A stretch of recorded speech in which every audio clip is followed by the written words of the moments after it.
Hey, Sean Capri, and welcome to We the GamerCast, the publishers on Spotify, Apple Podcasts, and Google Play every single Monday. Thank you for subscribing, for rating the show on Apple Podcasts, and telling your mom, for telling your friend, for telling your aunt, for telling your cousin, for telling your entire extended family, second cousins twice removed, your father's brothers, cousin's former roommate. Oh my goodness, it's so good to have you guys here. I am excited that you're here. I've got a great show for you. I think I haven't actually recorded it yet, but I might be getting a little bit ahead of myself because if you're new, here's the deal. Every week I have sweet hangs with a stranger from the internet and we talk about life and games. And if you want to tweet at me, you can go ahead and do that at Sean Capri. It's Sean like Connery, Capri like the pants. Today, it's actually before, as I record this, as I'm talking to you right now, I'm recording it ahead of time. I haven't talked to Matt yet. Just totally full scale, full transparency. Normally, what happens is I record the conversation and then I'm able to speak to it in this like little intro section or perhaps even in the outro. So I don't know what happened. I think that we have I think we might have a good show for you. I haven't done it yet. I like we generally have good conversations, I think, on this show. So I'll go ahead and base it on that. But it's Extra Life Weekend coming up as I record this. As you are listening to it, it just happened. Wasn't that amazing? We spent all weekend together, 24 hours. I was in Rome, New York, and now I'm back home, and I flew, and I was there, and all the things.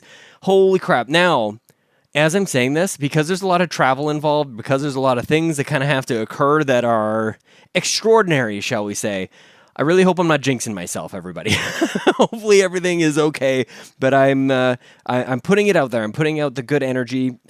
Extra Life, November 6th. It happened. As you're listening to this, man, this is going to make me go cross-eyed, I think, a little bit. But this is the way it has to be, man. Today is Monday as I record this. Tomorrow night, Tuesday, 9 o'clock p.m., I head out to the airport. And then I've got a red-eye out to New York City. I'll be there. I think what is supposed to happen. Actually, I don't want to jinx it. Check Twitter. Let's say it this way. I have lined up to meet up with a few people in New York, in or around New York City, and then taking a train on Friday out to Rome with my good friend, Mr. Badbit. I will be meeting him and Andrew Semichek and Lee Navarro and a whole bunch of people over for Extra Life. And I can't wait to talk to you guys about how it went. I'm kind of like, we're right there. But to be honest with you, and the patrons kind of know this. I'll get to you guys in just a second. I've been busy, man. There's a lot going on. There's Forza. I can talk about Forza at least at this point. By the time you guys are hearing this, that's a thing I played. But more to check out the Xbox Drive for thoughts on Forza. But holy crap, tonight is it, and then I'll wake up tomorrow, go to work, kind of do the thing, and then it will be. I'll actually record the Nintendo Drive, so check that out. I do that with Kato. And I do the Pants Patreon podcast for Patrons Podcast, an exclusive bonus podcast for supporting Yumi Capri. I'll pack up my final kind of packings. I'll get my toiletries, which sounds like when I think toiletries, by the way, like, of course, it's a little bag with like, you know, your toothbrush, your toothpaste, and those types of things. Why? I think toothbrush, toothpaste first when I think of toiletries. Like toilet in the mouth. That's not good. So anyways, I'm a little scattered. There's a lot going on, man, trying to keep it all straight. And also this Forza thing, there's lots of, I got to play the games. I've got Far Cry. I'm almost done it as I record this. By the time you guys listen to it, I might even be able to do a full-on review of it, man. I'm right there. I'm so close. I'm so excited for you guys to hear it. I quickly, if I can, want to talk about Patreon because we're now into November. I cannot believe it. 2021 we're actually on the home stretch, you guys. This is crazy. November, December tend to be kind of challenging for myself on a number of fronts. Content, I think, is probably the hardest, most challenging. It all comes down to this. Lots of games. There's Game of the Year stuff that's happening. Lots of coverage, lots of stuff, trying to hit all of our deadlines. The Game Awards are coming out. There's tons of things to make sure we're paying attention to. Work, it all comes down to this. The last two months of the year, it's very, very busy. And just life in general. Man, like family, like the holidays and everything. Just hopefully you guys are doing great. I'm kind of getting through it just by smattering it all out. This helps. So thank you for humoring me for a little bit. But we're into November. On November 1st, we will do this every single month. We dropped a couple of exclusives for you guys over on Patreon at the $3 tier and up. Sweet Hangs, the podcast that I do with Donnie Reese. That was exclusive for you guys. And also You Mean Capri, which we recorded with Ryan Turford and Matt Sawinski live in Toronto, actually. So things are happening, man. I'm really enjoying this, getting to see everybody in real life. That's kind of what it's all about, man. I've got a lot of COVID tests in my recent history. So there's that. But if you guys want to check out the Patreon, all the exclusive stuff, all the early access, the very convenient feed where all of the shows get on there, go to patreon.com/YouMeCapri. And I want to thank our amazing Capremium producers, Dallas Ford, Lee Navarro, he's the fearless leader of the Phoenix Overdrive Extra Life team, and Jonathan Brown, the man behind the music on the Xbox Drive and the Nintendo Drive. You should support Jonathan Brown at youtube.com/PMENT. Platinum producers, Robbie Bobby Miller and my friend Trucker Sloth, and gold members, Argo, Benji Kong, Brendan Myers, Dallas Robbins, Dano, Emily O'Kelly, Foolish Fuji, Joel Brooks, Jose Jimenez, Mac Time, Marcus O'Neill, Mr. and Mrs. Nasty Boots, RJ Kern, Skinny Matt, and Xavier Reyes. Now, I'm going to go ahead and make a prediction. Hopefully this has come true. The fundraising went exceedingly well because I know all you guys support on Patreon. You support in so many different ways. You listen to the show, you share it, you donate it to Extra Life. Holy crap, what a time. I think that's all I can really make up about the future past, present, days of future past thing that's kind of happening here. Why don't we just go ahead and get into the conversation with Matt Midwood. This is another all-Canadian cast.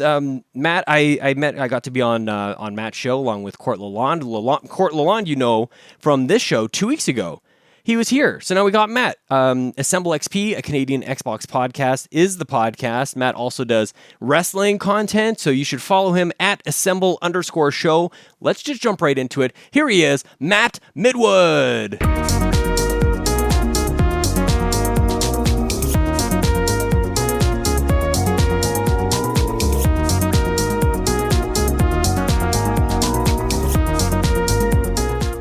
I mean, this is the plague. This is the curse of the content creator. You know, you have to do it. Everybody has to kind of take their lickings. We always have to have like one thing that we thought was going to be great, or even just we were just doing something. And the fact that it goes away or is recorded wrong, I don't know. I guess there's lessons in there somewhere, maybe. Yeah, I've done that myself plenty of times where I'm like, okay, I've recorded entire shows. And I'm like, and I didn't record. Or it just recorded video, no audio. Or it did just stuff that drives you nuts. As we're talking about this, I'm like double checking all my backups and everything. I feel like we're just like, trust me, that's me every dancing time. on a landmine. Triple check. Yep. Do we talk about this on how many screens are you dealing with? Are you like a Mega Desk kind of situation as well? Not quite Mega Desk, but almost Mega Desk. I've just got the two monitors. One LG is the fine 1080p. Then I have just like a really shitty Acer monitor. That's like, it's a screen. I want to be able to eventually get a 4K monitor, a good one, but that's down the road. What about you? Man, mine is ridiculous. It's 3 monitors. One is sort of a 1440 32-inch that you're on right now. Then I've got Audacity and another program. Audacity records me and another program records you. That's off to the side over here. Then on my left, there's Skype recorder as a backup. I've got Twitter open over here. So oh my God, when I'm working, because I work from this space as well. So I just really want to, like, if I'm going to be in this area for a vast majority of my life over the next couple of years, I'm like, this better be awesome. So that's kind of where I'm at with I get how you feel. You're like, I better make this thing kind of fun, or at least you're like, I want it to be a space that you're like, I can relax and I can actually enjoy, and I can get things done. Like I'm working with people who they're still, even after all this time of being kind of working from home, they're like, I've just got my little laptop. I'm like, are you nuts? Like, how are you, like, not even a mouse? Like, I don't understand the trackpad. No way, man. There's absolutely no chance, and I still struggle to get things done. Oh, I do too. Yeah, even with 2 monitors, I am still, it's not perfect. Yeah. And I think that's probably everyone's desk setup is they're just like, but if I don't know what the real life solution is other than real long extension cables, like my tower is over here. Yep. I wish, like, I'm also like, you can't see it, but my wife built my desktop. So she built it. Wow. And then like strapped the legs and stuff. Yeah. So like, I told her, I was like, look, I just want like a long ass desk. Yeah. Why? So it's just good width, but it's freaking long. That's the best. I have like this whole other area that I could use, and I've got everything like hunched in, like right into me. But yeah, it's never enough. It's never enough. I'm always tweaking, man. I don't know, but I feel like we're kind of similar in that way. I'm always scheming. I'm always thinking, like, if I have a spare moment, like, everybody just watch out. Like, if I enter my room or a space or something, or even just a project, I'm just got my hands on my hips, like I'm looking around, like, yeah, something's about to happen. I could change. Yeah, I'm like, I could move that. I could change everything. Everything is obviously got to get thrown out here. This is totally unacceptable. I've got to start all over, or at least add one thing to I was it. happy with. I was using the tripod forever on right behind the desk and for my camera, and I don't know why it took me forever, but I eventually was like, well, why don't I just get like one of those poles? It like clamps to the desk. Yes. And I was like, I got it off Amazon for like $15. I know, man. And it arrived and it clamps right on it, tightens. I'm like, well, this is perfect. Why didn't I do this a year and a half ago? And isn't that the best too, where you think something's like a bigger problem than it is, and then you just realize it's a $15 buy on Amazon to be here tomorrow. I got the for my headphones. I was like, I'm sick of just like dangling them, whatever. So I got like the little clamp thing on the desk on Amazon, and it rotates. Ooh. I know. Very fancy. It's like $12.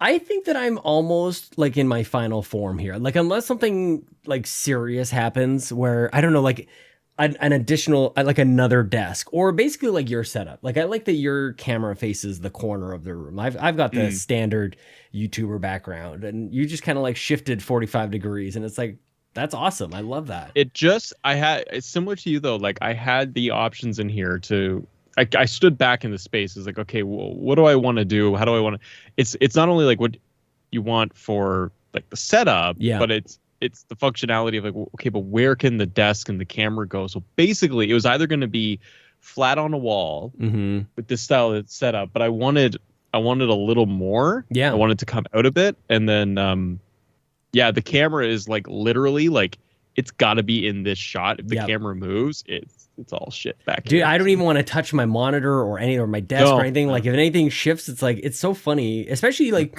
because I have a green screen behind me too. So if it goes off a little bit, then my corners are all off. My, like, the way that the lights hit it, it's ridiculous. I remember the first time I set up the green screen and I got lights and everything, and I sought out advice on what kind of lights to get and everything, and I got it all done. I fire it up and it looks like trash, and I'm like, why am I doing this? Like, it's so hard. It's like, it's supposed the green screen's supposed to make this easy. The lights are supposed to make it easy, and it wasn't easy at all, man. And there's just like, those are the moments that I would say generally, like, you're just by yourself and struggling. Like, there's nobody there to help you. And if there is, bless them, because we're just frustrated, like, man-child. It's like pouting and bratty, like, it's supposed to work. It's not a pretty I saw it on YouTube, and it was supposed to be so easy. Yeah, they just like put the chroma key on, and then it just disappears, and everything looks perfect. Oh, chroma key. Yeah, seriously. I've done that too. I've used green screens in the past, like way back, even for work, and it was like, oh, and just chroma key, and I'm like, none of this looks right. There's no depth, there's no separation. Do you have, well, and that's actually one of the things that has kept me from really upgrading my camera. Like, I just have like a 1080p Logitech kind of webcam thing, because for the most part, whenever I am on camera, it's on stream, and then I use the green screen. So I don't really need like a depth thing at all, but you kind of go the other way. Like, you got an amazing camera, like perfect lighting situation, and because your room kind of really calls for it, I think. Yeah, I mean, it's... And the YouTube channel. In the YouTube channel, I wanted to go. Yeah, I knew that those things were going to be important for me, but it was also learning, like just wanting to, just get into that eventually. I knew that I was kind of like, okay, I'm going all in as best I can. So it was kind of like, go hard, go home. What was that moment that you decided you're going all in? Like, was that early? Like, I've been doing podcasting for like 6 years or something, and I don't even know if I have that moment, but there's milestones along the way where I'm like, I'm going to get a good microphone, or I'm at least going to ask for it for Christmas. But like, was there a time where you're like, let's do this? It's pretty early on. Yeah. Like, I knew I always wanted to do it. Sorry, when do you want to start the show? This is it. This is the show if you're cool with it. Like, I'm recording the whole time, so we're like, 15 minutes in. All right.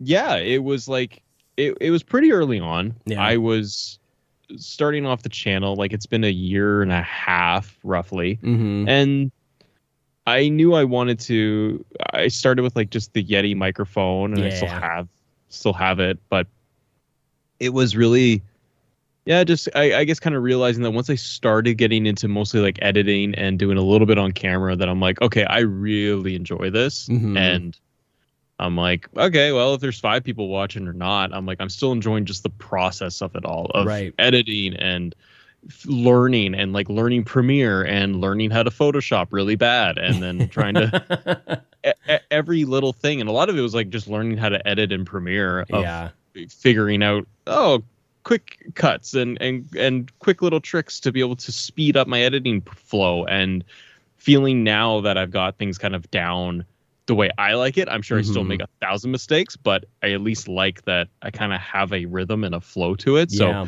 yeah, I kind of knew very early on, and honestly, Sean, lately, in the last probably 6 months, I've really felt like I've turned it up a notch. Yes, I was gonna say.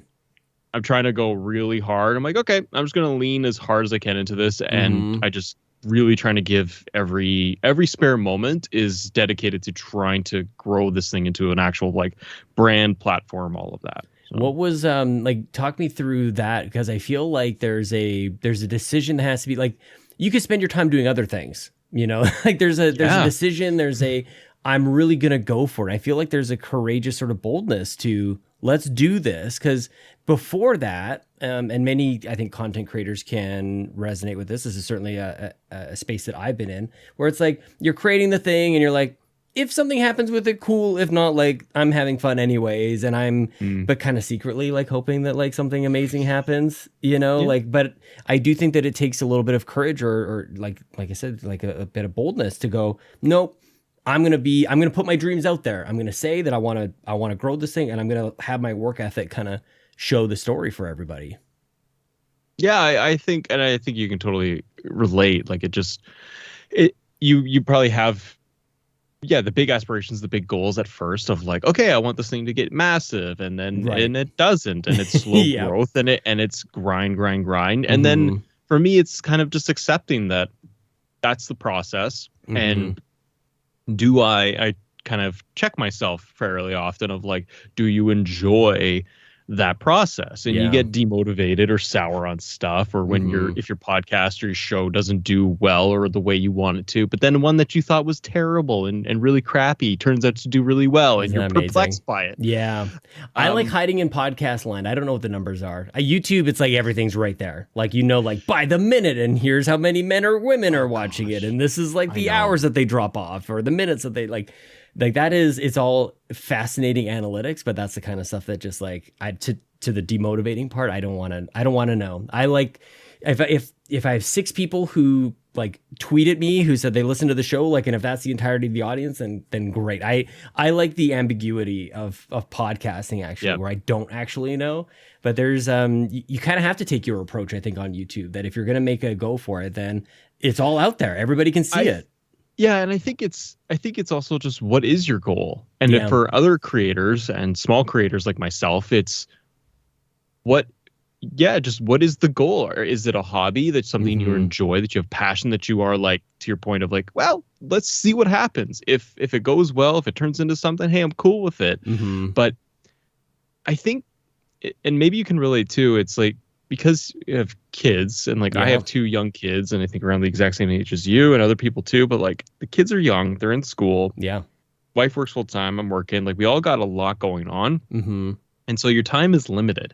And with that, and I think a lot of it has to do with having kids, where I'm just like, oh, okay, I literally don't have the time I used to. Now I am, for some reason, extremely motivated to use my time. Whereas before I had more time and I was a bum. Sitting on my ass all the time. Yeah. Yep. Not being very Staring good at my wife, time. Being like, what do you want to do? I don't know. I'm bored. Me too. Oh, okay, whatever. Doing nothing. And now we are both going way faster, way harder, and crunching in as much time as we can for what we want to do, because it's limited. So I think for so many, it's just, what is the goal? And if it's just to have fun and, you know, just throw something out there once a week, once a month, because that's what you want to do and chill with your buddies, I'm like, then awesome. Yeah, man. Then that's really cool.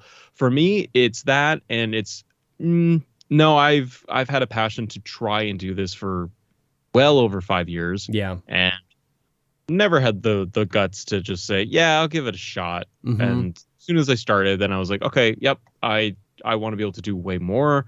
And then expanding things with Court for the Xbox show. Mm-hmm. That's starting to get a little traction, which is awesome. Yeah, Xbox is so hot right now. It's so very hot. I love this though, man. Like it's encouraging to see, and you seem to have like a natural, like you have a knack for it, being on camera and the editing and like the style and the composition of it all. Like when I was asking a little bit about like, you know, how did you even get started with it? Like, how did you know that like video was a thing that you could, I don't know, like not everybody, I don't know if you realize this, not everybody just like downloads Premiere and goes like, let's see how this works out. Like what was even like your entry into, like was Photoshop your first like Adobe kind of jumping into things? Were you on Windows Movie Maker like some of us on like Windows, I don't even know, XP maybe? Oh, I love that. No, but my intro to all of that was I started editing on my Mac, my iMac, and it was a 2013 iMac, and this is 2 years ago, so you can tell that that computer was, good Lord, that thing was not running. Just hanging in there. It was iMovie for like a month, and then I'm like, this doesn't let me do anything that I want to do. So then I immediately jumped into Premiere, paid for it, and just started going with it. What and were it you was making? literally... What were you making? When I first started doing the channel, I originally was doing figure unboxings and reviews. Nice. So for me, it was more of a testing ground to see, just to literally get used to shooting something on my iPhone and uploading, and then just putting that in, and then voiceover with my Yeti mic. Yeah. And just putting the pieces together and just learning how to audio balance and learning how to color grade and fail at it. And just hours upon hours of sitting on YouTube. If it's like, how did you learn to get in Premiere and be like, okay, this thing's terrifying? It was very, very intense. Yeah, just sitting there and just watching tutorial videos and going bit by bit, and then just things just start clicking, and then it was scary Photoshop, and I'm like, oh God, I don't know how to do this, and I can go in now and I could put thumbnails together half-assed. Man, it's funny because like I feel like this seems to be just a natural like manifestation of fandom. Like there's really not much. Some people go like, you know, I was making videos with some friends like in junior high or middle school or whatever, or something like, but seems like I just like my figures and I wanted to shoot videos. Or maybe were you into podcasts or other content that sort of inspired you as well in the early days? I mean, we all have podcasts that we always like. If it was going to be, I mean, still listening to Kind of Funny. Yeah. Beyond was where I first, I think, got really introduced into podcasts on the video game side. That was probably my biggest inspiration when I first got going, and then always watching Kind of Funny and always enjoying their content for so many years. Yeah. And then being inspired, always thinking in the back of my head, I'm like, yeah, I could do that. I could do something like that, but I don't know what. And then it's always the, man, who cares? No one's going to listen. And then not being able to narrow anything down. And then feeling disgruntled by that. And I honestly was like, well, I enjoy figures. I've never been able to get into any type of collecting as an adult, because the children want things like food and water and beds. Shelter. So, so screw them. And I said, you know what? No, I'm going to buy a toy and I'm going to see what happens. And but honestly, Sean, it was more of like, in retrospect, it was much more of, I'm going to use this to just get myself familiar with YouTube, to get myself familiar with editing and see if I liked it. And I'm like, I'm trying to mash interests of like collections and Marvel and comics and see if I can kind of fit it into this box. And I think like a lot of people, your content and everything just changes. It evolves and it changes over time. And that's what's happened to me. Yeah. What do you think you're best at when it comes to kind of, I'll let you like kind of just celebrate yourself a little bit. Like what do you think, what are you most proud of on the channel? Like, is it the video, the quality side? Like, what do you think like stands out? Cause I think everybody's kind of got that one thing that's like, you know, like it's got to be different. It's got to be unique. It's got to have a little special sauce. So like, what do you think is it? Because you are seeing growth, man. You're really like turning it up lately. Thanks. Hard to say, because I don't usually pat myself on the back. I know, I'm trying, and I want better. people to do this more, because it is like whether it's in content creation or just in personal lives, like I feel like we're all on this grind, and nobody's going to stop you to go, other than me doing this literally right now. But like nobody does this. Nobody goes, what have you done that you're really proud of? Like, other than unless maybe you're like in a job interview kind of situation, but I don't even think then. I think it's really important for us to kind of just reflect on things that we've done that we're like, man, that was really good. Because otherwise you're just on to the next grind. And that, I don't know, it's endless. And it's just like, damn, it kind of, I don't know. No, but I'll even say like the very first time that I saw your content was because Cog and the team had you over on ILP, and I checked out some of your videos, and I was like,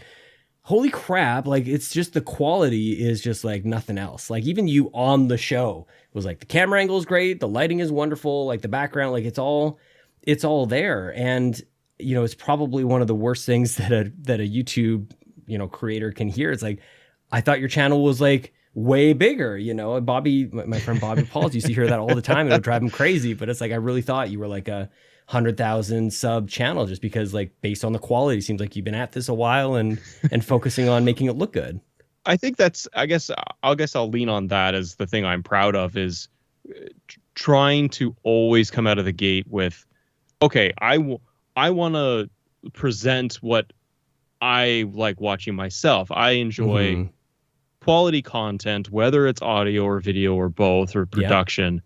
I strive for that. Like if I watch tech YouTubers and unboxings and MKBHD and stuff, I'm like, the quality is absolutely astonishing, like from the camera quality and stuff. So it's the aspiring to get better at that. I knew coming out of the gate, I was like, look, I don't want to, depending on what it was going to be. If it's a podcast, cool, I just need a microphone, let's go. But if it's video and it's me, I'm like, I want to at least show that I've got some quality presentation that I can throw out there. And that comes with my professional background too, that I've like, okay, I've done on camera stuff. There it is. Yeah. So I'm not new to speaking in front of people. And I know that's a very, very big challenge for most. And I don't relate a little bit, and it's not to be a dink.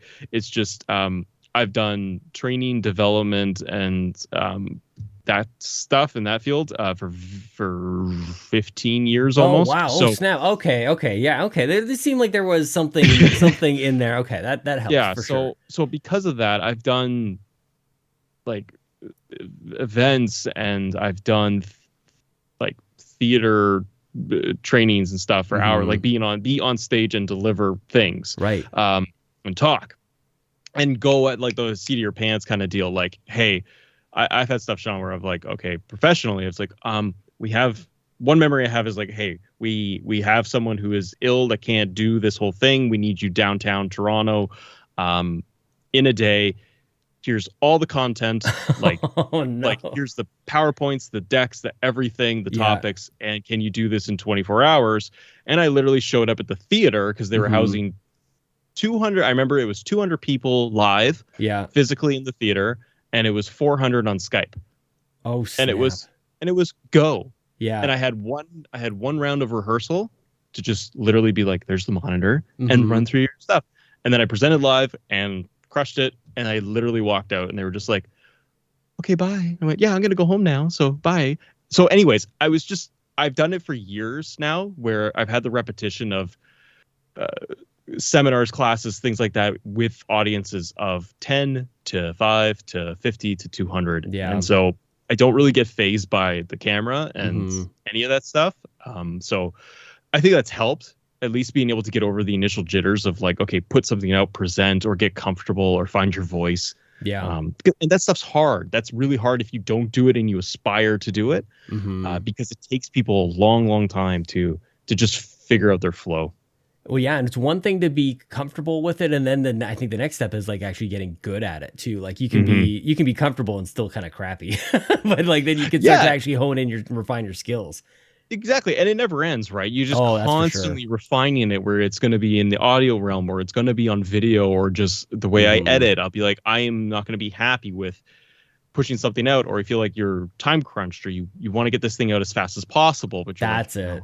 That's the thing. If I that... spent 2 more hours, would I have gotten a bigger return? Would I have had a bigger audience? If I worked on that thumbnail harder, what could I have done? So that's the constant thing of like, do you enjoy that aspect, or are you really struggling with getting over that? If you see it as more of just a challenge of growth, do a lot more. I think maybe recently, maybe this has gone on further than I can see, but it seems like you're very snappy with, like, I think you had a video that was topical just this morning, and you're already about it. I think, was it the Sega stuff, or I can't remember what you'd put out just today. Oh, it's Cord will kill us, but it's Forza. So it's Forza. That's right. It's already like you can pre-download, and you've already got a video, you've got your surprise face thumbnail, like it's all there. Like that is so, actually, it's like it's not a surprise face, it's more like a look at that. How about that kind of? Yeah. It's a, yeah. Yeah, like you're very quick, man. Like you're on it. And I know, that this is ongoing for you. Like, I think that one thing, like for us, we create our podcast and they go up, and there's no urgency other than to say that our show goes up on a Monday every single week. But for you to come across like news or something and then have what is my idea going to be for the video, like that is going to leverage off of this bit of news, and then you create it, and then like all the things has to happen very, very quickly. Like, is that a new thing that is that part of the growth that you're seeing? Is that part of you leaning into it, or has that always been part of the plan? So if it's on the Xbox side and the news piece, like with what Court and I are doing, that is very much because of him. Yeah. Because his ability to stay organized and put all the pieces together of like, here's the news, here's the thing, the topic we should cover, or we both come to the table and say, this drop. Like the Forza stuff is a good example. He posted the article to me this morning, I think, like as I was getting up. Because I guess he's just on all the time. No so kidding. He was just Dude's up at like 5 a.m. just like ready to go. He's had his second breakfast already. Exactly. He's a machine. So he posts all of that. And I'm like, okay, cool. And then we just back and forth. We go, what do you want to talk about? But we know Forza's going to be one of the episodes. We know going into our show that we want them to be 6 to 10 minutes. Right. They are what they are, but we strive not to drag them out. We want people to literally just be able to jump in, digest the news, bullet points, get some thoughts and perspective, hit the road. Yeah. But what that does, at least from my end, what I think is that it can allow people to binge the content a little bit more. Totally. Because if I only need you for 5, 8, 10 minutes on this one thing on Forza, you might turn around and watch the other one that's 6 minutes and go, I like that. Or, what's next? And it's that bite-sized versions of it versus here is our video-only podcast, and it's an hour and 50 minutes, and it's all Forza. It's all the topics of the day. Right. It's like, I don't have that in me, and neither does Court. Yeah. So I think we both like and appreciate that the style that we were going at with this is much more, we can literally just come in and just go, yep, it's Sega and Microsoft today is the topic. Yeah. Cool. Here's the article. I'll cover this. And he's like, yep, I'll do this. Cool. Go. And we just roll. Yeah. It's funny because I think Ryan Turfer and I have a bit of a similar approach with the Drive shows, the Xbox Drive, PlayStation Drive, and Nintendo Drive, where it's like, it was actually the in podcast land, they're short. They're somewhere between 40 and 50 minutes. So that's like short for a podcast, which was born out of like, I've only got that amount of time to record it. But then also, I think when people have all their shows pop up on their feed on, say, a Wednesday or Thursday morning, and they go, well, I can get through this one. That was kind of like the start of it for us, especially in the beginning, because like there wasn't anything special about our show, really, or like the only thing special was I was in a car and I ordered stupid coffee at freaking McDonald's all the time. And so so we just wanted to have like something else. And I think, that 40 minutes is there. And I think in content creation, the angle that I've generally taken, I think we share this, is like, if they enjoy it, almost like the best case scenario is when they can have a piece of your content finished and you go like, oh, I'm mad that it's over already. Right. Like I actually want more. And especially in YouTube, like to have the next one kind of carry over. And next thing you know, you're just chewing through all the videos going, okay, I'm just going to be here for the next couple hours. So instead of one thing, you're still on the channel, but multiple videos. 100%. Because if you're doing your show where it's going to be 45 minutes, it's going to captivate your fans, the audience, new people to come in and go, I like that. I'm good for another one. I want more, or I want to continue that conversation. Or I'll be watching out for it next week, because you can build that in there where it's going to be not the huge commitment, especially for a new listener, a new person coming in, that you're like, dude, this is 3 hours and 20 minutes.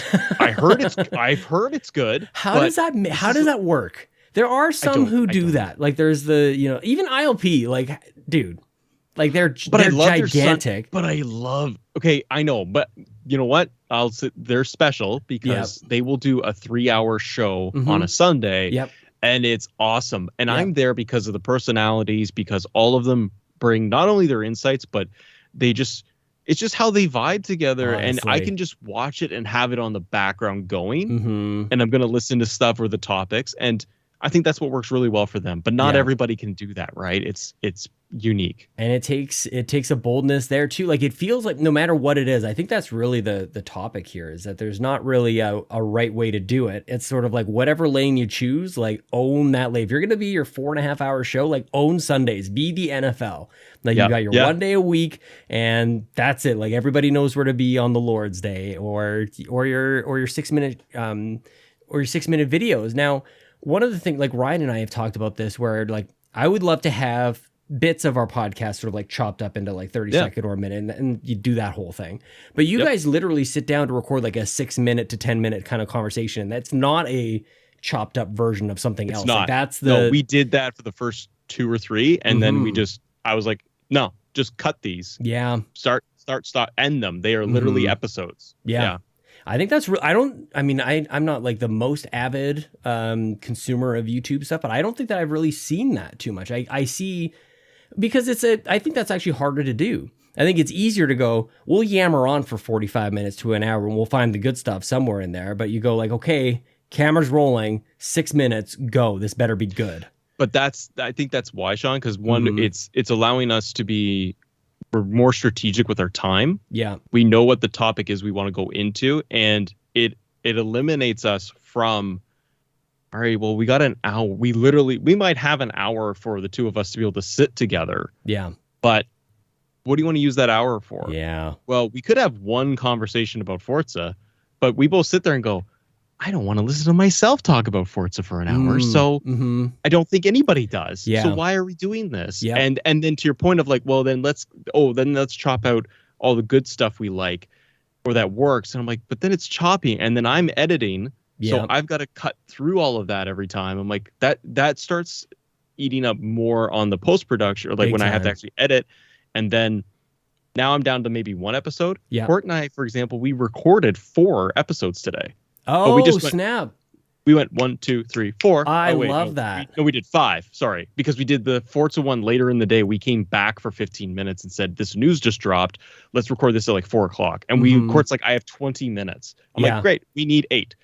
And so I'm with you. I think that I think what we see a lot online for podcasts or YouTubers on the podcast format, they'll take the 1 hour, 2 hour show and break it up into segments, which I actually do like, because I'm like, it's a 3-minute topic. But that's with the assumption too that you have a baked in audience that knows who you are, that understands that that's the flow of it. Yeah. A 3-minute clip for me doesn't give the viewer context, but I don't know. I think for now anyways, the way we're doing it seems to work. It at least works for Court and I for scheduling and being able to like hammer the episodes out. Plus I really don't even edit them down at all. Yeah.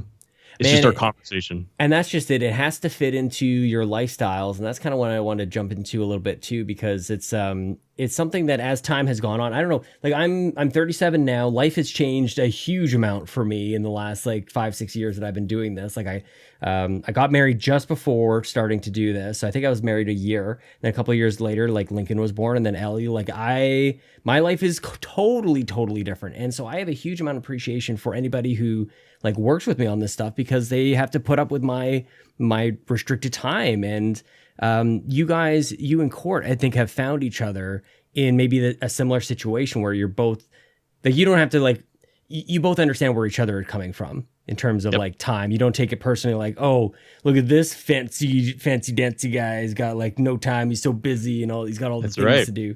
You both just understand that there's family stuff, and you're trying to squeeze this in as well. So that you find yourself creating the content that you are. Yeah, we both understand that we both got limited time, limited schedules. Plus, I'm trying to do my channel too. Yeah, Court's doing his other channel with the guys. Like, Yeah. And then let's add in our families and work. Mm-hmm. There's a lot of moving pieces there.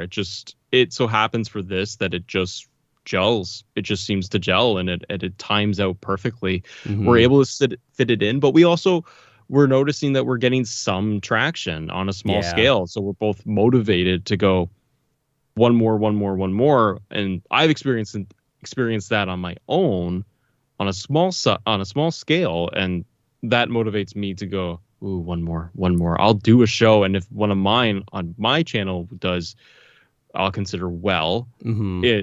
It's just immediately like I'm just like, go again. Can I do? Yeah. I've done stuff where I'm like, I'm gonna do another one today because that just felt good, and I have the time. I have the 20 minutes, and it depends, man, because it's for some people it's a ton of editing, and I'll talk to other people too, like yourself, and I hear other creators where it's like, well, I've got to script everything for myself. I've got to write this out. I've got to plan this.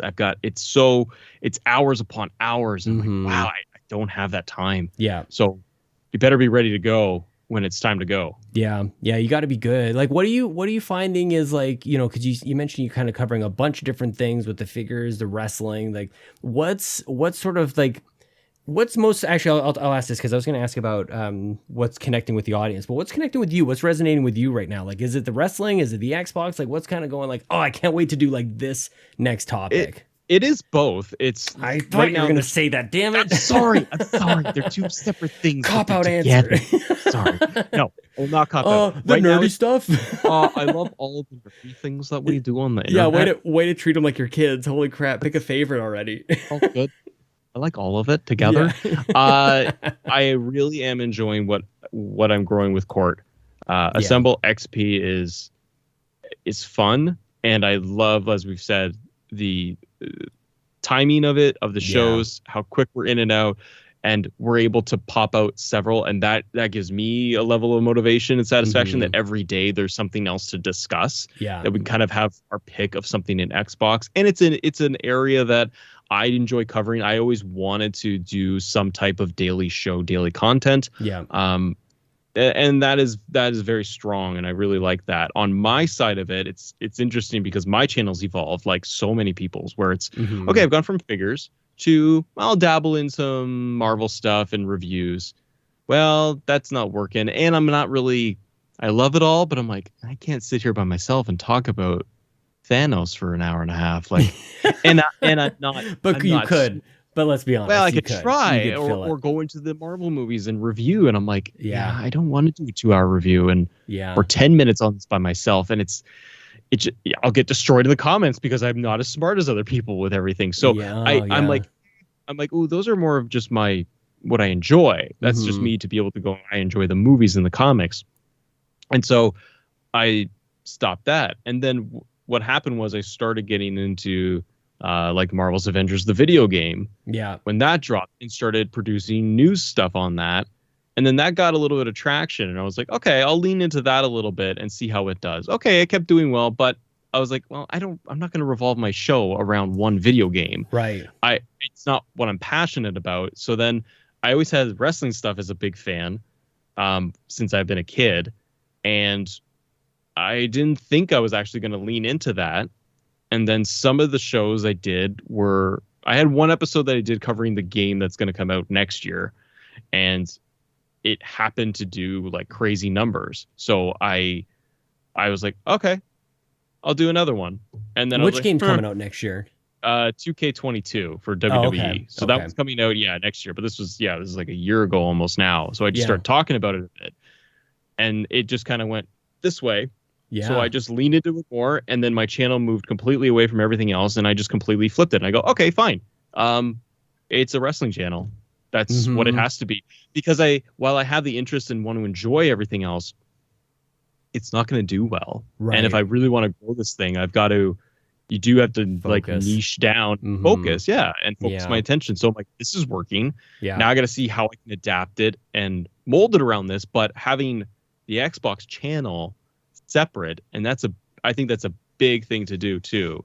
If anybody is considering like, I have this one thing, but I really want to talk about movies or cars or this on my channel, my personal advice. It doesn't matter, but I'd say do separate, because what happens with YouTube itself is that the algorithm is just looking at it going, your channel's all about Spider-Man, right, all the time. That's what we like to talk about. So when somebody's constantly looking at Spider-Man stuff across a bunch of other channels, it's going to look for other Spider-Man centric type of things. And if I come on your channel and it's always been Spider-Man, but then all of a sudden you want to talk about cars, or you want to talk about something just a little bit more off topic, it makes sense to you, and you know why it should fold in together, but YouTube itself doesn't see it. Right. And even your audience might come in, core audience will come in and go, I just enjoy hanging out with you. So let's talk about whatever.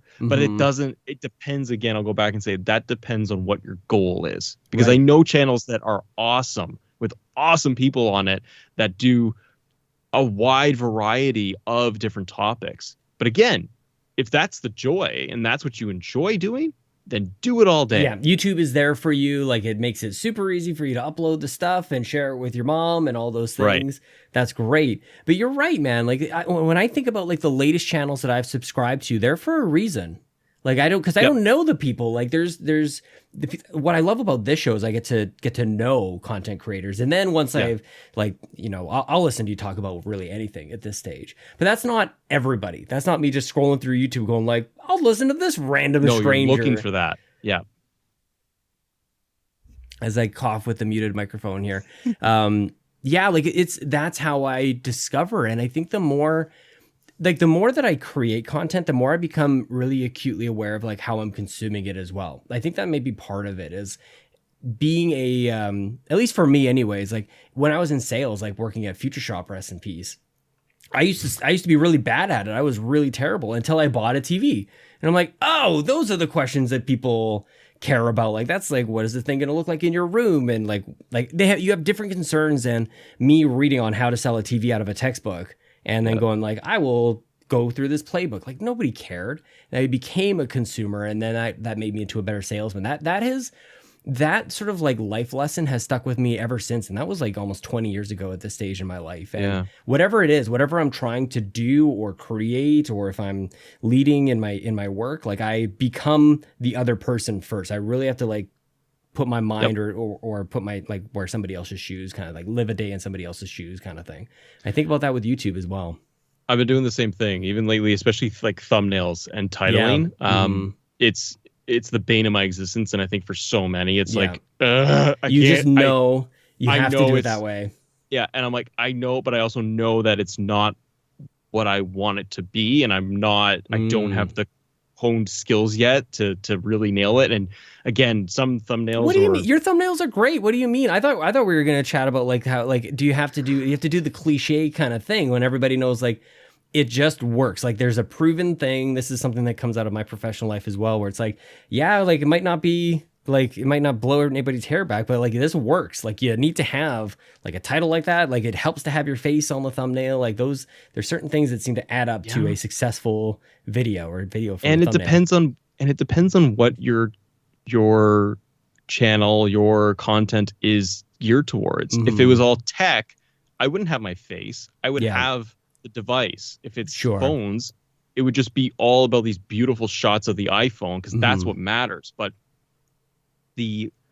I'm a solo creator here on my channel, so it is the rapport, it's the build with me and trying to connect with the other person on the other side. Also trying to look, if it's like my wrestling stuff, I look and I compare and study what all the other top creators are doing in the exact same area. So I will look at the top 5 guys that are out there and going, okay, I want to topple that mountain eventually. But what are they doing? How are their thumbnails designed? Okay, some are really good. Some I scratch my head. I'm like, I don't know how this does well.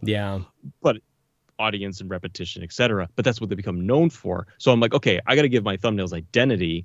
And if they don't have their face on it and they are VO'd for their videos and it's just pure B-roll, I go, okay, so mine's different because I'm on camera. Same topic, same news will drop, but that guy is behind the microphone with B-roll running for 5 minutes and I'm on. So that's either good or bad. We'll see. Yeah. And same with Court. Like with our show, we could just B-roll everything. Well, that's not fun, and the audience wants to connect with you. Yeah. So that's why even in you the guys last are very two, good looking. It's good to have you guys on camera. It's Court good is to see smashing Bruce Wayne. He's fantastic. It's ridiculous. We got to have lunch with him in Toronto. At this point, when people were listening a couple of weeks ago at this time, and it's just like, okay, like it's not even fair. Like he just got all of it. Where the rest of us dorks are sitting around the table like shoving food into our face, and he's just like this. This man, very handsome, he just very looks, good looking. He's all coiffed. Effortless. Yes. He's like, I just got prepared for work. I'm like, okay. He's just Bruce Wayne.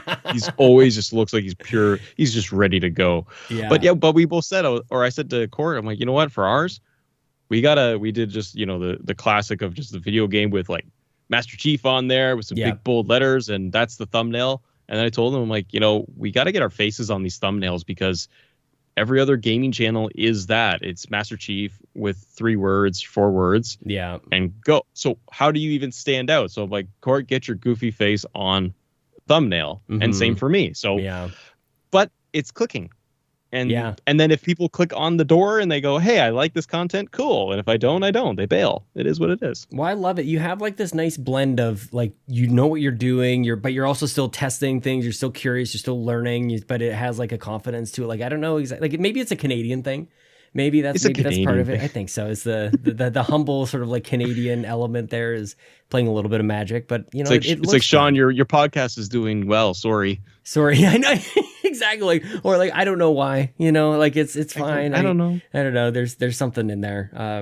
But no, man, it's really great to see. I wanted to ask have you ever tested thumbnails? Have you ever like taken a video down or changed it and watched if it adjusts like the view count? Like that's something I've seen some other channels do on the just purely from. Actually, you could probably do it on a title as well and just see if it changes. Yep. I do it a lot nowadays. I do it more than I admit. Yeah. And that could be as small as like. I did it today on the Forza one for Court and I. It was it's my face and whatever the Forza image is in the background.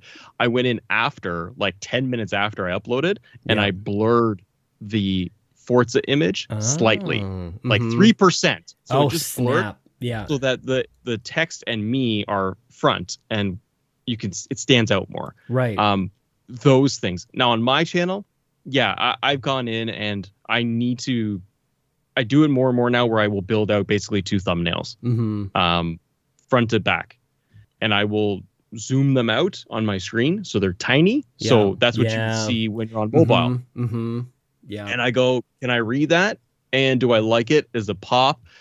And sometimes I'm going too fast and I'm just like, I want to get this out. So I'm not doing the thumbnail. And then I come back like an hour later because I sit on it, you digest it and I go, and is it clicking or not? Yeah. And I go, I don't think this is doing well. Well, is it the thumbnail? Is it the topic title? Like it's got to be that. They're not touching it. So what's the problem here? And I'll go in and I'll completely rework it to maybe 3 times. That is sometimes fascinating. it works. Sometimes it works and sometimes it does about the same. But I rather at least feel like, I tried and I tried to change this thing. That's the kind of thing that I get really fascinated by, like the testing of it all.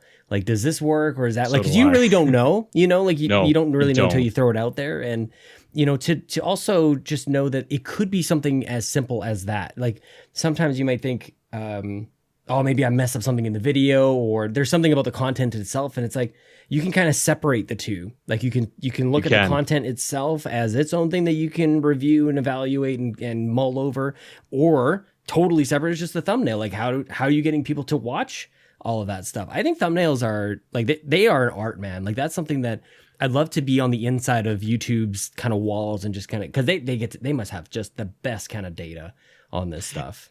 And I spend more and more time now where I feel like I know what I want to deliver from a content perspective. And so I know my nuts and bolts and how I want the episode to flow. So I don't really concern myself with that because I know how I want it to hit and I don't script anything. I just go. Yeah. It's the thumbnails now where I spend more of my time studying and figuring out from, like you said, you go to specific channels for that specific topic, content piece, what have you. If it's on tech, it's just for phones from this guy. That's what you like. If it's Xbox, PlayStation, what have you, you have your favorites, and there's a reason why. And it's the creators, it's the content, the topic, but also it's the thumbnails can stand out to you. So I try and look at other outside of gaming entirely, and I'm like, okay, why do I like this thumbnail from this creator? I like these guys because they do like YouTuber basics, right? They'll do basic content of like teaching you, hey, here's how to do thumbnails. Huge channels, but I'm looking at it going, yeah, but why do I like that thumb? Oh, it's because he's got a big shadow behind him. He pops out more. His eyes are really prominent. His reaction, arrow pointing to this thing, like, what is it? Oh, it's clean and simplified, or they are pointing and reacting to something. I did one where I had on my channel that was like, this, or not this, but this, and it was a Xbox X checkbox mark in red and a green check mark on the other side, with like the crap version of an old game and what the better game should look like. That's and perfect. It was in the middle, kind of cringing. And I took that idea from a totally different like content creator, completely off into like filmmaking that I followed, and I'm like, oh, I love this because he was talking about Premiere, and he's like, do this, not this. Right. And I just went, oh, I could apply that. So I did. And it got thousands of views because I went, huh, okay. So it's not just look at your niche, but look at, if you're trying to study more of like, how do I improve my stuff? You can always look at just what do you actually follow, and then try to have the self-awareness to just be like, yeah, but why do I like that thumbnail? Why did I look at my feed on my YouTube page, and out of those 10 boxes, why did that one stick out to my eyes? You are a student of the craft, man. Like, this is something that reminds me of, like a lot of like movie directors who are just like, they'll watch like billions of movies and just, they appreciate this. Like maybe even just like even like Star Wars, like the credits are totally ripped off from somewhere, like another movie. I can't remember exactly what it was that George Lucas ripped those off of, but he didn't make it.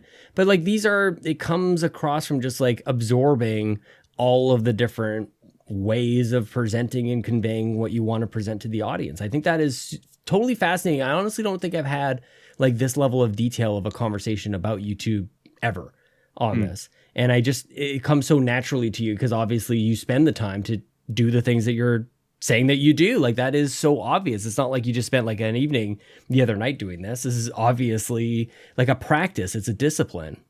Yeah, it's a lot of work, and I'm not good at it. Like, there's so many ways. I'd be like, I don't know how. I wish someone could sit here and be like, if you just change these colors, or if I showed you how to tweak this in a thumbnail, the text on this or this layer, this would work so much better. I'd be like, oh, it's those little things, and it's trial and error, and it's focusing on it. But again, I go back and say, if your goal is trying to grow into something bigger, and you're like, I want 10,000 subscribers, you've been going for 5 years, and you're like, I want 10K. Okay, where, like you said, you're like, well, is there a drop off in the content? Because we can see the analytics. We can see that after 2 minutes, people gone. So you go, okay, something's wrong there. Is it the conversation dipped? Is it there's nothing engaging? Is it just you and I on screen for 45 minutes straight and expecting someone to engage still? Or is it just back and going? Is it just my thumbnail? Is it my title? Is my title not clued in enough? Does the title make sense to me and me alone because I wrote it? Or is it something that you researched and go, that's topical, or those are some keywords and that's going to pop more? So but it's not too clickbaity either, like at all. That's too. No kidding. Just like walking the line of like obviously trying to capture somebody's attention and having them click through to it, but also you'd be being truthful and all of those types of things. How are you keeping up with everything, man? Because there's a lot of things. There's a lot of questions to ask. There's a lot of things to consider, even just doing the thumbnails and everything on top of just the amount of content that you're able to push out there. Like, how are you doing, man? There's a lot going on there. There's a lot. There's a lot. I don't sleep a lot anymore. Yeah. No, I'm with you, dude. No, we never do, especially being parents. I don't know. I work from home remotely. Yeah. So that has its big advantage of not traveling anymore. Yeah. Of not being on the road and driving for an hour and a half here, an hour and a half there. I would not God. have it in me. Yeah. I would do probably, if that was the case, I'd be doing a show every couple of days. But at the same time, I'm not watching Netflix for 2.5 hours. Yeah. I'm saying I put my laptop down, or my wife and I are in the mood to watch something because the kids are in bed and we got an hour or two. Now I'm going to go and do this, or I get up and go. I've recorded my own shows at 6 a.m., 7 a.m. and then jump in the shower and go and work and kids and all of that. It's just use the time. Like I get very frustrated because of myself for years of not capitalizing on the time. Yeah. And you know that it's hard now because you're limited with time. And I think you do look back on those days, like all the just sitting around on the couch, just like endless shows. Hours. The endless shows and binging and this. And it's fine to have your entertainment and having those, but you appreciate it more when you've put in a full day and you can say that you've maxed out your day. Yeah. Now you can actually enjoy sitting down like I did for an hour and played Far Cry. And I went, I really dug it. And then I came down and said, let's do the show. It's find the time. And if you really want to do it, you will make the time. And if you do not, then you do not want to. And that's okay. I completely agree with that. Yeah. It just sort of like, it kind of works its way to you kind of like create the time. I've been right there with you, and even recording with people on the East Coast, like Bobby and I, Nintendo Guru, and I used to do Cup of Joe and Nintendo. I was up at 5:30 to be down here at 6 in the morning recording on a Sunday before anybody else was awake. Like you kind of just like whatever. Like it wasn't even like a consideration for me. You know, it's like I guess it's just that's when we're gonna do it. That's free. That's free for you. Okay, like I'll just have a cup of coffee. And I will say, and I don't know if it's like this for you, but I look back on pictures between, say, ages like 27 and 33, and I'm like, I didn't age too much. And then like 33 to like 30, 35, it's like a decade, man. Holy crap. Why am I gray and my back hurts? Dude, honestly, like, I know. That's real. And it's seasonal for me too. Like, it's basically at about this time of the year where like, I feel like I've had a headache for the last 15 days because my back is so sore and my neck is just swollen. Everything's swollen.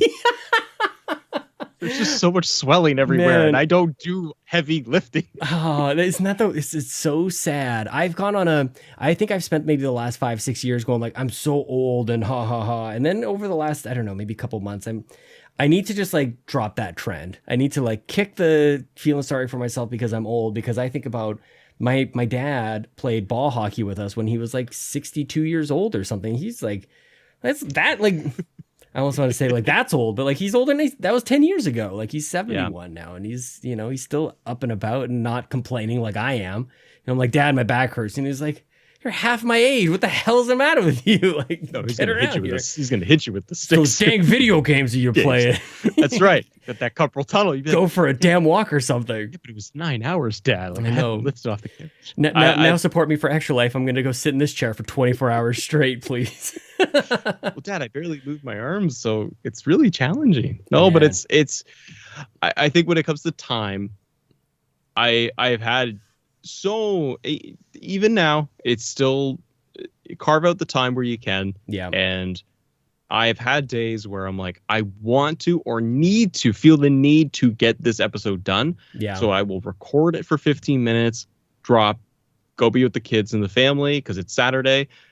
2 hours later, I'll come down and I'll edit for 45 minutes. Pause, go leave. And that will take me 5 hours. Yeah. But then when I have an hour and a half, I can crank out a show. Yeah. And I'm done and I'm out. So I've got it down where I'm like, because I don't do long form content, I know that I'm like, I'm going to record this thing for 10 minutes. I'm going to make it 8. Yeah. There's something to that work ethic. It's not only just dedicating the time, but like once you get it, like you're up and going, and you don't have like a lot of like, you're not spending a lot of time in first gear. And when I'm not at my best, I find myself spending too much time in first gear. Like, okay, so what are the show notes going to say? Like, how am I going to, like, it takes me a long time to just sit and record even the intro to this show. And I find that when I'm really on it and I'm with it and I'm motivated and everything is like, when I'm flowing, then I can just like hit the mic and just go like, hey, everyone, it's me. And I'll just like do the thing. And when I'm not, that thing that should take me only a couple of minutes takes me much longer. And like I feel like that has a catastrophic effect in just like getting things out, because it just jams everything up. And then I start thinking about all the other things I can't get to because I'm still working on this thing that should only take me 5 minutes and I'm 30 minutes in. It's a whole thing. So I give a huge amount of credit for anybody who can sit down at a table, at a book, at a keyboard, at a microphone or a camera and just go like on. Like we have to get this done and go. So that's awesome, man. I think it's the pressure, of like you have other commitments, you have work, you have family, and you're like, well, I don't have all day to just meander, because otherwise you probably will, and I would. You just got to procrastinate. Switch. I think part of it is like, like wherever you're coming from, and shifting to working from home, I think was a challenge for me on that front, because I didn't get I needed to switch quickly. Like work is done. Now I'm a dad and I'm going to go over there. I used to have, the time in between to slowly but surely kind of like morph and drop whatever I was thinking about before. And I think that now things are a little bit quicker now that we're, at least for me, like clicking from one Zoom meeting to the next. I don't even get to walk from one room to another. I just click. So that's doing something to our brains, I think. I think so, and I'm 100% with you. You literally walk out of that room and you're like, "It's Dad. Can I get that? What do we do?" And you're like, "I just got chewed out, or I just had to go through this, or I'm still processing what was behind this door, but that doesn't matter. Now we're here." Versus you might have had a 30-minute drive home where you're like, "I could listen to a podcast and chill out and have my time to just take it down and switch that gear." And now it's having to be that much more agile. And so kudos to you when you're able to just drop one and pick up the other. I'm not good at it. I'm saying kudos to you, man. I don't think I'm very good at it at all. Good at it. I suck at everything. It's terrible. Okay, so I think we've kind of pooped on ourselves well enough here. What do you have? Like, do you have sort of like end of year plans for the channel, for the Xbox channel, or for anything? Like, is that something? I'm always like a little hesitant to ask questions like this because I don't want to put anybody on like why haven't you thought of this yet? But I imagine you. Let's take it. So the first goal is to take over the Xbox show and destroy Court. Nice. Because we have to. Yeah. He's getting too powerful. So the first goal is, if it's on the Assemble XP show with Court doing the Xbox, right now we just literally today passed 200 subscribers, which was you just did pretty 100. wild. Like, man, you just like doubled up like pretty quickly. Dang. Yeah, we've been out for 30-ish days. Good for you. And we just passed 200, so we are moving very quickly, which I'm really excited about. I know Court is too. The ultimate goal there is, if I look at the end of the year, realistically, probably 500 subscribers on the Xbox side. That would make us, I think, very happy. As long as it's growing. It's growing, then we're good and we're having fun. So it's to look at more growth, more opportunities to interview more people, such as yourself, and being able to just have more guests and just keep plugging away with that on the Xbox side. It's to look at the growth there. And my main channel, it is still growing.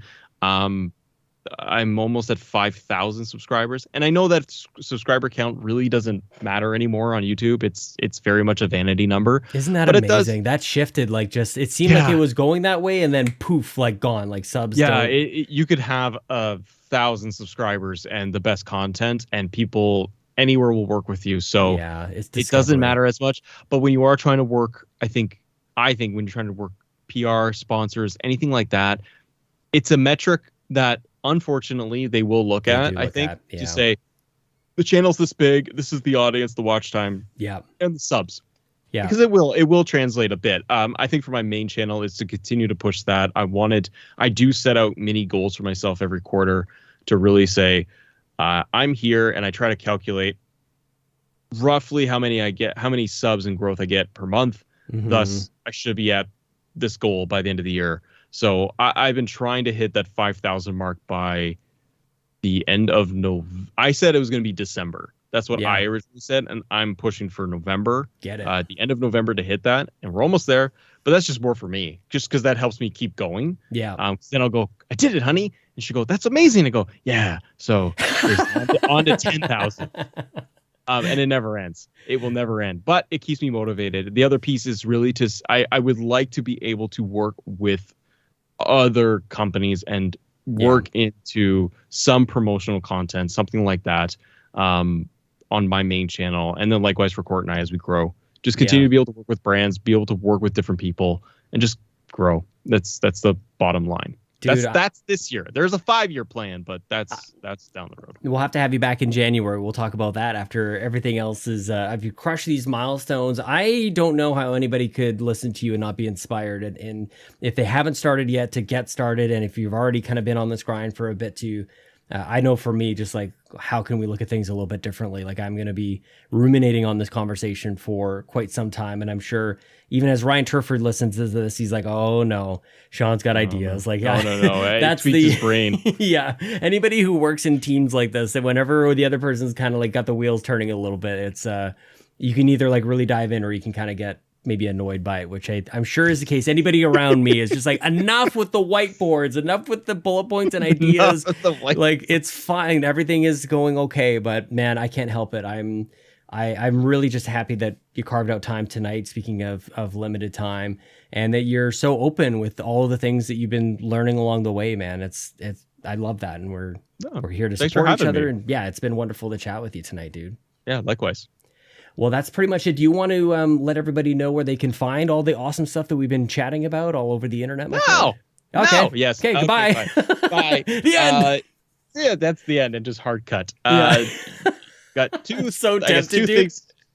So you could go to youtube.com/assemble show if you guys are wrestling fans at all and you want to cover anything from WWE 2K22 to wrestling news. And I've actually just started dipping my toe into daily live streaming latest wrestling news content. So it's just doing my wrestling daily news show, and it's like 45 minutes to an hour. Just grab 4 topics, whatever's out there, boom, boom, boom, boom, and then replay that later in the day. So we got the live stream going on too. And then if you are Xbox fans and you want all things to do with Xbox, from Game Pass to the daily news updates, my main pal Court and I do youtube.com/assemblexp for Xbox podcasts. And that is out every single day on the YouTubes. And then follow it up on podcast services around the world. I love it, man. I was so tempted to just like end it right there, but no. People should definitely check it out, man. I've really enjoyed chatting with you, and yeah, thanks so much for hanging out with me tonight, dude. Thanks, buddy.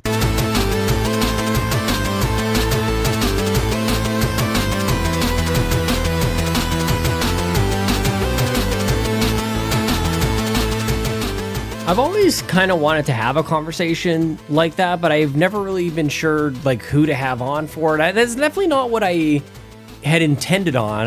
That would actually involve me having some sort of plan going into these conversations, which almost never happens. But man, if you guys have been thinking about making content, then there it is. There's the playbook. If you already have been making content, then there's maybe some questions to be asking. I will be listening back to this one, man. This is, by the way, I'm back in the present now. The beginning of the show was before I recorded with him, mainly to get the hay out there. I had an empty house. I wanted to make sure I was able to scream in your face, right inside your ears, the best that I could. I think I did like 3 takes on that too. That was did 3 takes, and that was the best one. Thank you so much to Matt Midwood for joining me on the show. I still haven't gone to Extra Life yet. That still hasn't, that I cannot avoid. That time travel is not possible for tonight. But please, guys, go support Matt on all the things. All the links are in the show notes. Go in there, click all the things, click the follows, the bells, all the stuff. Because what a good man, what a good person, and to share all the insights. I don't know if Matt wakes up tomorrow after recording this and goes like, why did I tell everything? But thank you, Matt. Thanks for being so open. I really appreciate it. And you guys can follow me on Twitter at Sean Capri, of course, Sean like Connery. Capri like the pants. If you like this, you can go to patreon.com/YumiCapri. We pretty much have stuff almost every single day. And I really hope, as you're listening to this, you've enjoyed Extra Life. If you're on Patreon, it comes out on Saturdays. I will be, if you're listening to this on Saturday, go to Extra-Life, twitch.tv/Sean Capri, and watch me over there. And you can support the Extra Life. Maybe one last push here. extra-life.org/participant/Sean Capri. Links are in the show notes. Make your donations. But yeah, what a weekend we had that I haven't had just yet. Super fun, man. What else we got going on here? What else? You guys, you know what? I never do this. And of course, I'm leaving it to the end of the show where pretty much everybody has fallen off by now. But if you're here let me know in the comments on YouTube, youtube.com/Yumi Capri. I gotta do speaking of YouTube, holy crap, we just had an entire conversation about it. How about I talk about that at the top of the show? I should do that.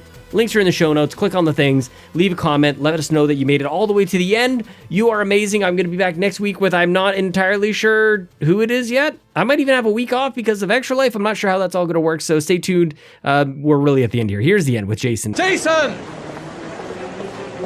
Jason! Jason! Jason! Sean! Sean! Sean! Sean, where are you?